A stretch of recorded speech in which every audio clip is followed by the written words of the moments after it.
Tristan was thirsty, and we hadn't fetched water that day, so we had nothing to drink. The sounds of footsteps from outside continued. Nevertheless, Tristan and I decided to get water. Andrew was skeptical about our plan and decided to stay in. We reached the lake and started filling our bottles. We could hear multiple footsteps now. Something was really close to us. We tried to be alert and as quick as possible. As soon as we filled our bottles, we bolted for the cottage. Tristan was a few steps behind me. I looked back when a stone came flying from a nearby bush and hit him in the head. Tristan fell to the ground, the water bottle spilling from his arms. A giant, hairy hand appeared from the same bush and tried to pull him inside.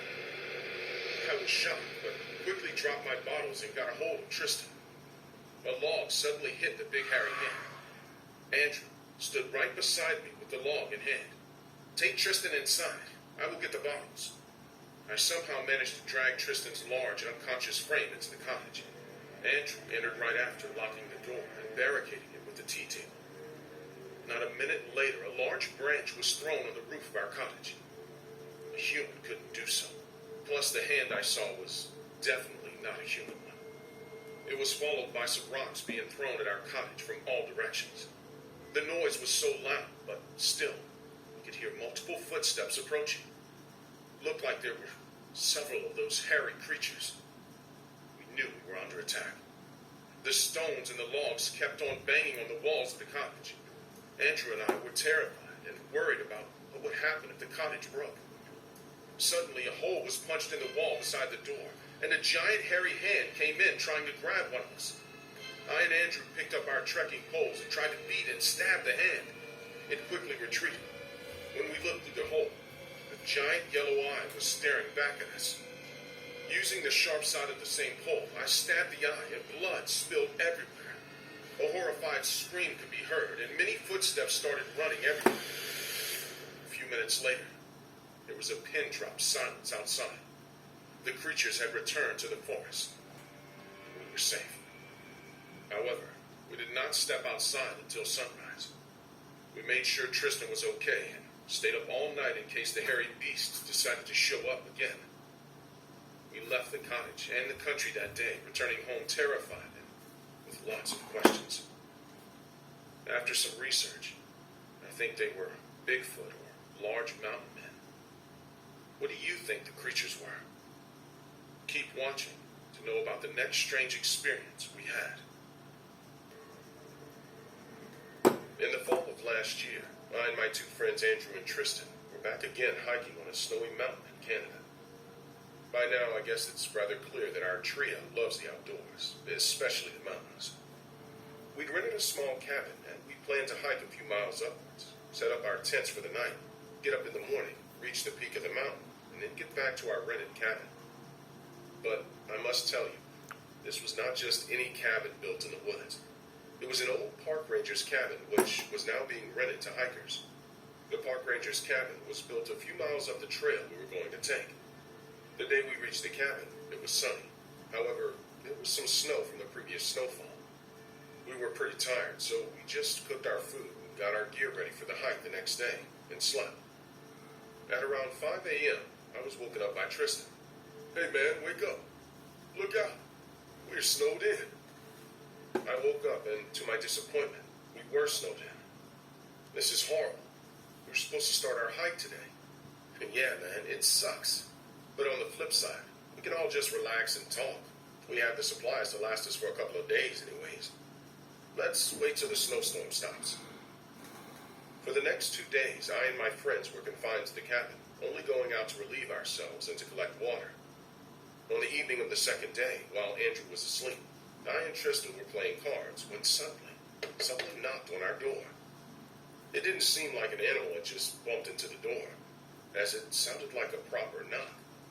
We were a bit skeptical about who could come out here while there was a raging snowstorm, but Tristan and I decided to open the door anyway, thinking it could be a park ranger checking in on us. But when we opened the wooden door, the sight that greeted us was horrific. A middle-aged man covered in snow, wearing a thin sweater and with hardly any tracking gear, literally fell on our cabin's porch. Reflexively, I and Tristan hauled him inside and made him sit near the fireplace. He wasn't able to say anything or even move much. Andrew had woken up due to the commotion and was now trying to talk to the person. Tristan heated our leftover soup and tried to cover the man with some warm blankets. Once he was settled and started to feel a bit oriented, we asked him what was the matter. My name is Colin, and 2 days ago, I and my son Cole had started hiking the trail on this mountain. But soon the snowstorm started and we got lost. I and my son didn't carry a tent or a sleeping bag, as we didn't intend to complete the trek. We just wanted to reach the new ranger's cabin and turn around. We'd estimated it would take us half the day to complete it. However, the snowstorm started and we got lost in the woods with hardly any trekking equipment. We somehow managed to camp out for the first night, but soon the dehydration and lack of food took a toll on us. My son fell ill. He couldn't walk, let alone search for a way out of the forest with me. So, when we thought we'd lost all hope in the snowy forest, we came across a yellow light. It resembled the headlight of a car, so we were so delighted that we had somehow made it to the road.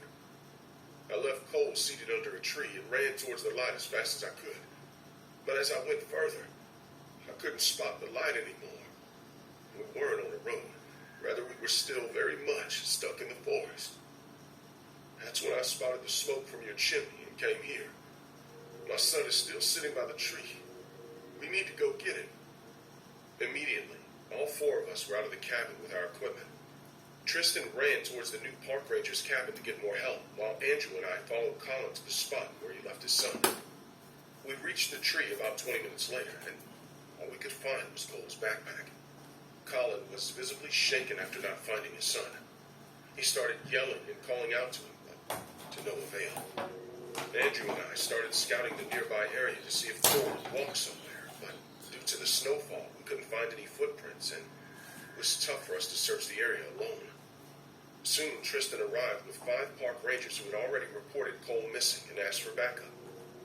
Although the snowstorm showed no sign of stopping, a huge search party had gathered to look for Cole.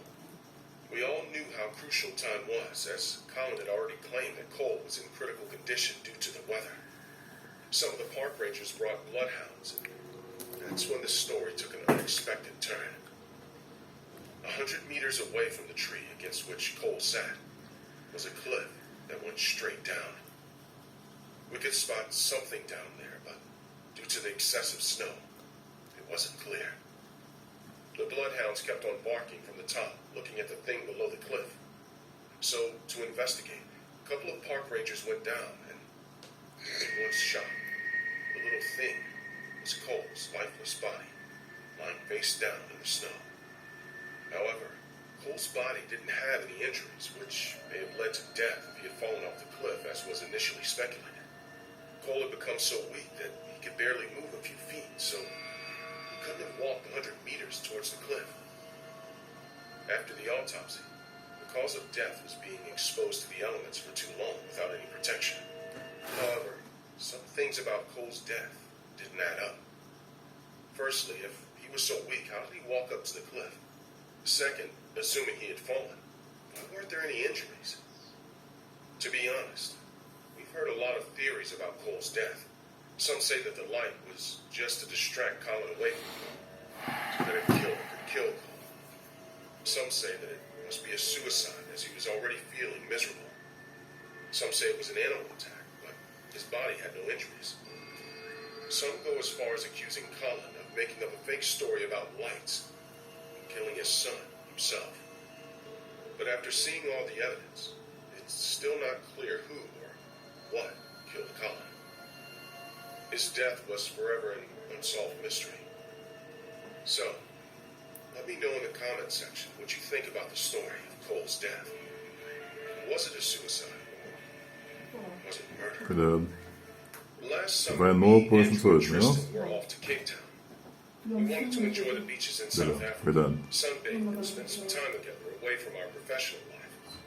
We had an elaborate plan to spend 2 weeks in various towns in South Africa, but Cape Town was the highlight of our trip. The first week went smoothly as planned, but when we reached Cape Town, Tristan broke his ankle while playing beach ball and was immediately hospitalized. He was fine overall, but couldn't walk and had to be kept under observation for a few days. While he was being treated, he was admitted to a room with another patient, named Mike. Mike was a construction contractor, and while breaking drywall, he had fallen and injured his abdomen. The day Tristan was admitted to the hospital was the day Mike had undergone surgery. In the next 2 days, he was recovering pretty well, and so was Tristan. They had become good friends and watched sports on the common television together. Whenever we visited Tristan, we made sure to talk and interact with Mike as well. Mike was a well-liked guy and had a big family who brought food for not just him, but for Tristan as well. Let me tell you something about Mike. He had 3 incisions on his abdomen, which meant he was bedridden and couldn't get up or walk without anyone's help. A few more days passed and Tristan was finally discharged. We decided to take the flight back home on the same day. Our flight was late at night, so along with Tristan, we left the hospital and wished Mike good luck. Around 5:30 the same evening, Tristan received a call from the hospital. It was the woman at the front desk, and she was asking Tristan if he knew where Mike was. This was utterly confusing, as technically Mike was supposed to be in the hospital for a few more weeks. The woman informed Tristan that Mike was missing, and apparently neither the hospital staff nor his family knew where Mike was. We were all terribly worried and decided to stop by the hospital on our way to the airport. When we arrived at the hospital, there were cops all around it, looking for Mike along with the hospital staff. When they noticed Tristan, the cops questioned him about Mike and if he had mentioned anything about leaving. Tristan confirmed that Mike had no intention of leaving. He had at least not mentioned anything. When we asked what had exactly happened, a nurse told us the whole story. So, every day around 5 p.m., the nurses are scheduled to change the bedding of the patients.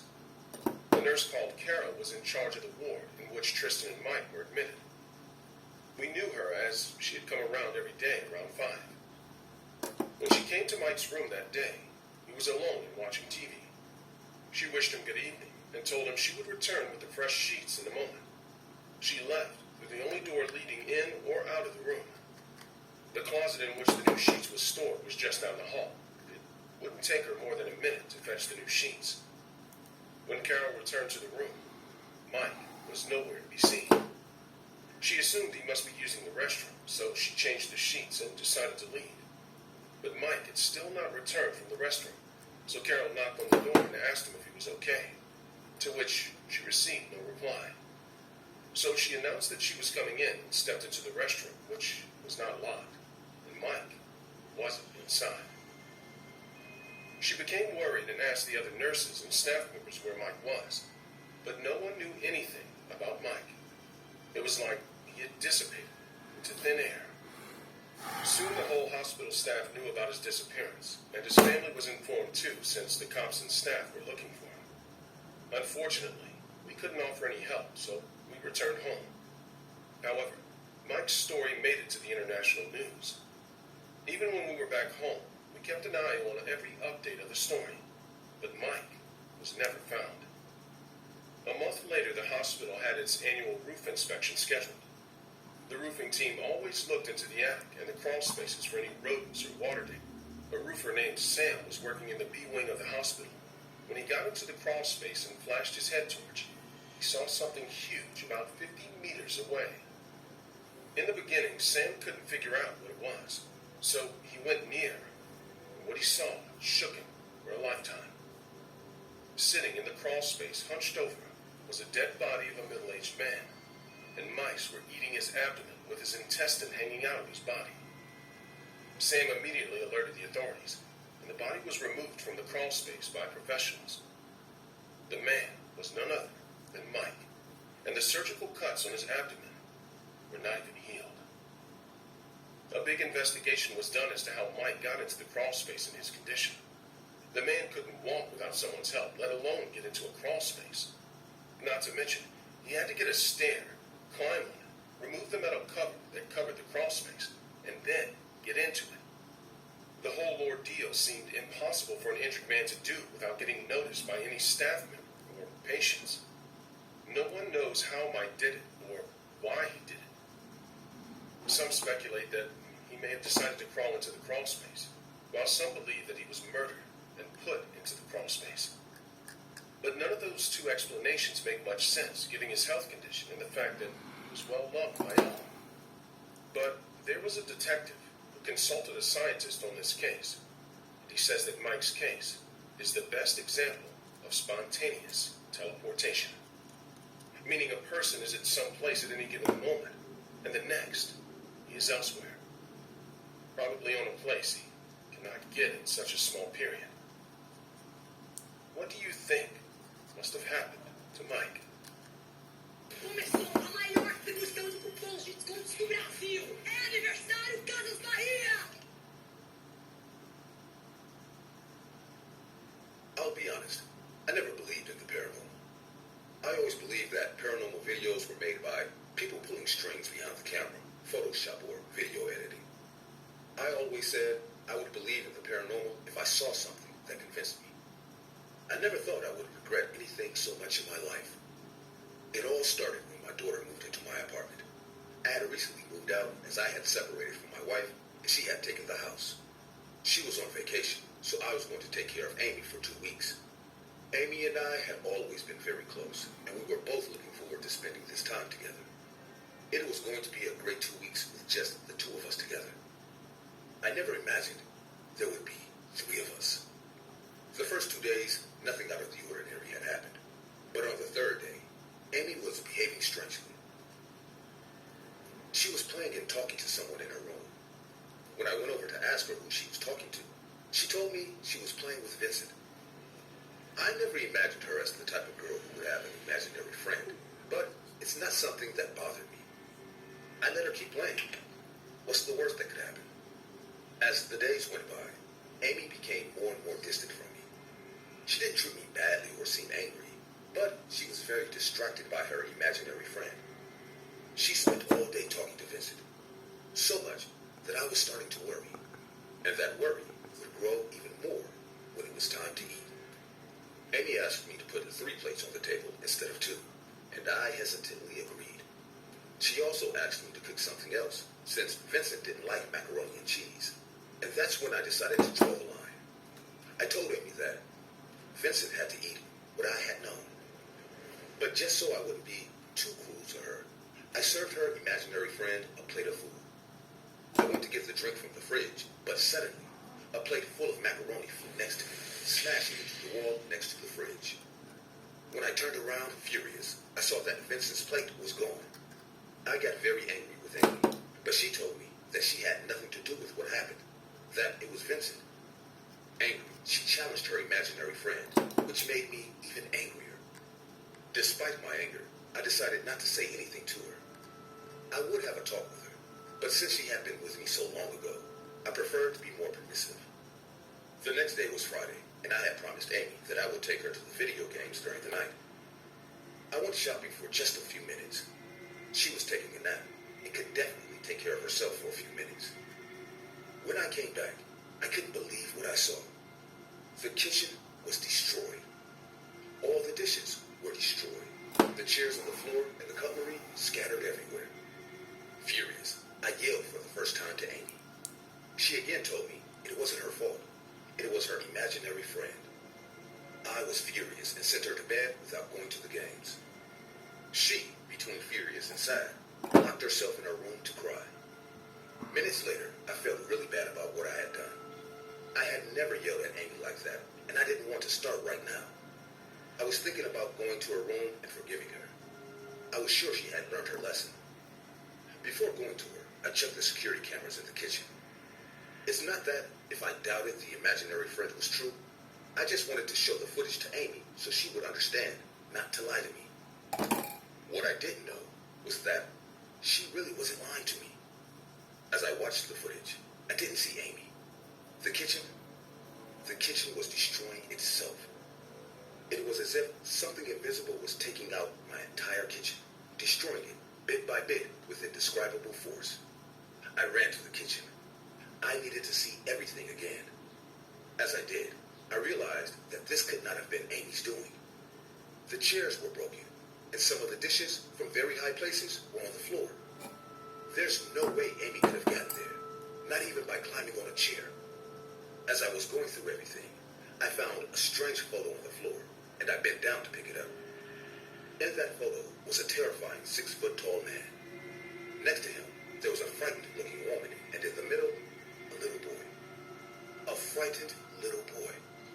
Behind the photo, someone had written something by hand. Family photo, Alfonso, Maria, and Vincent. Could it be that child was Vincent? I went to Amy's room and showed her the photo without telling her my suspicions. But she just spoke. Oh, you found Vincent's picture. It was true. That boy was Vincent. This couldn't be true. There had to be a logical explanation. But that video, I had no way of denying that this was happening. Trying to understand a little more, I tried to get some information out of Amy. But I never would have expected her to tell me what she told me. Sweetie, what does your little friend want? What did he tell you? No, but he just told me something. Is he here with you right now?